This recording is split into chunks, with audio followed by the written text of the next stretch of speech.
একটি আয়তাকার বাগানের দৈর্ঘ্য ও প্রস্থ যথাক্রমে 60 মিটার 40 মিটার। এর ভিতরের চতুর্দিকে 2 মিটার চওড়া রাস্তা আছে। রাস্তার ক্ষেত্রফল নির্ণয় করো। তো অঙ্কটা আমরা যখন পড়লাম তখন আমাদের একটা একটা করে পয়েন্ট ধরে আমাদের সমাধান করতে হবে। এখানে প্রথমে অঙ্কটাতে বলা আছে আয়তাকার। প্রথমে কি বলা আছে? তাহলে আমাদেরকে জানতে হবে আয়তাকার জিনিসটা কি, ঠিক না? আয়তাকার হলো একটা চতুর্ভুজাকার। কি ভুজাকার? চতুর্ভুজাকার। এরকম যার 4টা বাহু আছে সেইটাই হলো চতুর্ভুজাকার, ঠিক না? এই চতুর্ভুজাকার অনেক রকম হতে পারে, অর্থাৎ চতুর্ভুজ অনেক রকম হতে পারে। তো এই চতুর্ভুজটার কয়টা রেখা আছে? কয়টা? 4টা রেখা আছে বা 4টা বাহু আছে। এই দুই দিকে বড় আর এই দুই দিকে ছোট। যে দুই দিকে বড় এইটাকে বলা হয় দৈর্ঘ্য। সেটাকে কি বলা হয়? এটাকে বলা হয় দৈর্ঘ্য। এটাকে বলা হয় দৈর্ঘ্য। আর এটাকে কি বলা হয়? এটাকে বলা হয় প্রস্থ। তাহলে যে চতুর্ভুজাকারের দৈর্ঘ্য এবং প্রস্থ আছে সেটাই হলো আয়তাকার। সেটা কি? সেটা হলো আয়তাকার। তো এটা হলো একটা আয়তাকার। এটা কি? এটা হলো একটা আয়তাকার। তাহলে আয়তাকার কি আমরা বুঝতে পেরেছি? যার দৈর্ঘ্য আছে এবং প্রস্থ আছে সেটাই হলো আয়তাকার। দৈর্ঘ্যটা কি? যার দুই দিকে বড় দুই দিকে ছোট। দুই দিকে বড় ওইটাকে বলা হয় দৈর্ঘ্য, দুই দিকে ছোট এটাকে বলা হয় প্রস্থ। এটি হলো কৌশল মনে রাখার। কি কথা বোঝা গেছে? এবার এই আয়তাকার বাগানের দৈর্ঘ্য ও প্রস্থ যথাক্রমে 60 মিটার এবং 40 মিটার। তার মানে এই আয়তাকারের দৈর্ঘ্যটা হলো 60 মিটার। দৈর্ঘ্যটা কত? আর প্রস্থটা কত? 40 মিটার। প্রস্থটা হলো 40 মিটার। দৈর্ঘ্য হলো 60 মিটার এবং প্রস্থ হলো 40 মিটার। এই আয়তাকারের সূত্র আছে দুইটা। কি আছে? দুইটা সূত্র, মেইন সূত্র। এই দুইটা সূত্র ক্লাস 7 তোমাদেরকে জানতে হবে। কি রকম দুইটা সূত্র? এই আয়তাকারের ক্ষেত্রফল যদি নির্ণয় করো, ক্ষেত্রফলের সূত্র হইতেছে দৈর্ঘ্য গুণন প্রস্থ। দৈর্ঘ্য গুণন, তোমরা অনুশীলনী 7.2 এই দৈর্ঘ্য প্রস্থের অঙ্কতে শিখেছো যে আয়তাকারের ক্ষেত্রফল হইতেছে দৈর্ঘ্য গুণন প্রস্থ। আর এখানে কি লিখতে হয়? বর্গ একক। এখানে কি লিখতে হয়? বর্গ একক। আর এটার আবার পরিসীমার সূত্র রয়েছে। কি এর সূত্র? পরিসীমা। পরিসীমা সমান কি? 2 ইনটু দৈর্ঘ্য যোগ প্রস্থ। দৈর্ঘ্য যোগ প্রস্থ। দৈর্ঘ্য যোগ প্রস্থ। আর এখানে লিখতে হয় শুধু একক। এখানে কি লিখতে হয়? শুধু একক। তো এখন আমরা কি শিখলাম? আয়তাকার সম্পর্কে যে টুকিটাকি বিষয় সম্পর্কে আমাদের জানতে হয় সেই জিনিসগুলো কিন্তু আমরা জেনে নিলাম। কি কথা বুঝতে পেরেছো? হ্যাঁ, এখন আমরা মেইন অঙ্কতে চলে যাব। অঙ্কতে বলেছে যে একটি আয়তাকার বাগানের দৈর্ঘ্য ও প্রস্থ যথাক্রমে 60 মিটার আর 40 মিটার। তাহলে দৈর্ঘ্য হলো 60 মিটার, প্রস্থ হলো 40 মিটার। এটা আমাদের অঙ্কের মধ্যে দেওয়া আছে। তাহলে আমরা এখানে লিখি যে দেওয়া আছে। কি লিখি আমরা? দেওয়া আছে। দেওয়া আছে। কি দেওয়া আছে? দেওয়া আছে আয়তাকার, হ্যাঁ, আয়তাকার বাগানের দৈর্ঘ্য। আয়তাকার বাগানের দৈর্ঘ্য 60 মিটার। আয়তাকার বাগানের দৈর্ঘ্য কত মিটার? তারপরে আয়তাকার বাগানের প্রস্থ। আয়তাকার বাগানের প্রস্থ কত মিটার? 40 মিটার। তো যেহেতু আয়তাকার বাগানের দৈর্ঘ্য দেওয়া আছে এবং প্রস্থ দেওয়া আছে, তাহলে এই আয়তাকার বাগানের মাঝখানের যে অংশটা এইটাকে বলে ক্ষেত্রফল। মানে এটা তো দৈর্ঘ্য, এটা তো প্রস্থ, অর্থাৎ ভিতরের যে জায়গাটা, এই জায়গাটাকে বলা হয় ক্ষেত্রফল। তাহলে আমাদের যদি দৈর্ঘ্য এবং প্রস্থ দেওয়া আছে, তাহলে আমরা আয়তাকার বাগানের ভিতরের যে ক্ষেত্রফলটা এটা আমরা বের করে নিই। তাহলে আমরা লিখি যে আমরা জানি। কি লিখবো? যে আমরা জানি আয়তাকার বাগানের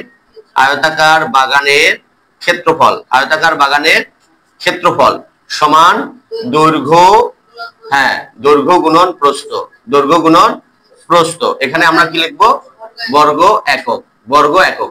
তো দৈর্ঘ্য কত? 60 গুণন প্রস্থ কত? প্রস্থ হলো 40 ব্র্যাকেট। এখানে কি হবে? বর্গ একক। মানে কি? এই যে একক, এগুলা কি একক। এটা কি? মিটার। এটা কি? মিটার। তাহলে 4 6 24, 2টা 0, 2400 বর্গ মিটার। 2400 বর্গ মিটার। 2400 বর্গ মিটার। তো এই আয়তাকার বাগানের মাঝখানের অংশটা হলো 2400 বর্গ মিটার। বের করে ফেললাম।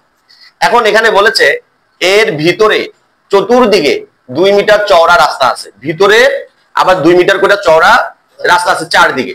তো আমি যদি এই অঙ্কটাকে এইভাবে দেখাই যে ভিতরে যদি এরকম রাস্তা থাকে, এরকম যদি রাস্তা থাকে, এই যে এইগুলা কি? এটা হলো রাস্তা। চারদিকের কি? এটা রাস্তা। এই রাস্তাটা কত মিটার কইরা? 2 মিটার কইরা। 2 মিটার কইরা। তাহলে এখন যদি রাস্তার এই আয়তাকার বাগানের চারদিকে যদি 2 মিটার করে রাস্তা থাকে, তাহলে দৈর্ঘ্যের দিকে কয় মিটার রাস্তা আছে? এইদিকে 2 মিটার, এইদিকে 2 মিটার। প্রস্থের দিকে রাস্তা আছে কত? এইদিকে 2 মিটার, এইদিকে 2 মিটার। আচ্ছা, এখন আগে কত ছিল দৈর্ঘ্য? 60 মিটার। এখন রাস্তা হওয়ার পরে বাগানের দৈর্ঘ্য কি কমবে না বাড়বে? কমে যাবে। তাহলে আমরা কি লিখবো? আমরা লিখবো এখানে এভাবে লিখবো যে যেহেতু, কি লিখবো আমরা? যেহেতু বাগানের চারদিকে, কি লিখবো? যেহেতু এটা আরো এভাবে লিখে নেই, যেহেতু বাগানের ভিতরের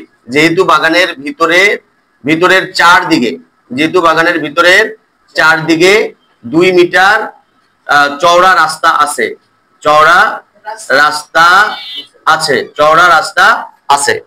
সেহেতু কি লিখবো আমরা? সেহেতু রাস্তা বাদে, কি লিখবো আমরা? রাস্তা বাদে বাগানের দৈর্ঘ্য। আচ্ছা, এখন যদি আমরা রাস্তাটা বাদ দেই তাহলে বাগানের দৈর্ঘ্য বাড়বে না কমবে? কমবে। তাহলে আমরা এখন লিখবো সুতরাং আগে ছিল 60 মিটার মাইনাস 2 যোগ 2 মিটার, 2 যোগ 2 মিটার। যে স্যার মাইনাস দিলেন, 2 যোগ 2 দিলেন কেন? কারণ দৈর্ঘ্যটা কয় সাইডে রয়েছে? তাহলে এই পাশে 2, এই পাশে 2 বাদ দিতে হবে। তাহলে 2 আর 2 বাদ দিতে হবে, এজন্য 2 যোগ 2 মিটার দিয়েছি। কি কথা বোঝা গেছে? এখন আমরা এটা কি করতে পারি? 60 বিয়োগ 2 আর 2 যোগ করলে কত হয়? 4 মিটার। এখন 60 থেকে 4 মিটার বাদ দিলে কত হয়? 56 মিটার। এখন এই যে এখান থেকে এখানে যে দৈর্ঘ্য, এটা কত মিটার হলো? 56 মিটার হলো রাস্তা বাদ দিয়ে। এবার রাস্তা বাদ দিয়ে কি বের করতে হবে? সুতরাং রাস্তা বাদে বাগানের প্রস্থ, আগে প্রস্থ ছিল কত মিটার? 40 মিটার। তাহলে লিখবো 40 মাইনাস 2 যোগ 2 মিটার। আবার প্রস্থ 2 যোগ 2 কেন হলো? কারণ প্রস্থটাও 2 দিকে আছে। প্রস্থটাও কয় দিকে আছে? 2 দিকে আছে। তাহলে এখন আমরা কি লিখবো? 40 মাইনাস 4 মিটার, তাই সমান কত মিটার? 36 মিটার। কত মিটার? 36 মিটার। এখন রাস্তা বাদে দৈর্ঘ্য হলো 56 মিটার, প্রস্থ হলো 36 মিটার। এখন এই রাস্তাটুকু বাদ দিয়া এখন আবার আমরা মাঝখানের ক্ষেত্রফলটা বের করতে পারবো। তাহলে এখন আমরা কি লিখবো? যে সুতরাং রাস্তা বাদে, কি লিখবো? রাস্তা বাদে বাগানের ক্ষেত্রফল সমান কত? দেখো 56 গুণন কত? 36 গুণ দাও, 56 গুণন 36 বর্গ মিটার। কত হয়? 2016 বর্গ মিটার। 2016 বর্গ মিটার। এখন এখানে মনোযোগ দাও, খুব মনোযোগ। প্রথমে যখন রাস্তা ছিল না তখন ক্ষেত্রফল কত ছিল? 2400 বর্গ মিটার। আর যখন আমরা রাস্তা বাদ দিছি তখন ক্ষেত্রফল কত বের হয়েছে? 2016 বর্গ মিটার। তাহলে এখন রাস্তার ক্ষেত্রফল আমরা কিভাবে বের করতে পারি? দেখো, যখন আমাদের এই পুরাটার ক্ষেত্রফল ছিল 2400 আর এই রাস্তা বাদে হইলো 1600। এখন 2400 থেকে যদি আমরা 1600 বাদ দেই তাহলে কি হবে? রাস্তার ক্ষেত্রফলটা বের হয়ে যাবে।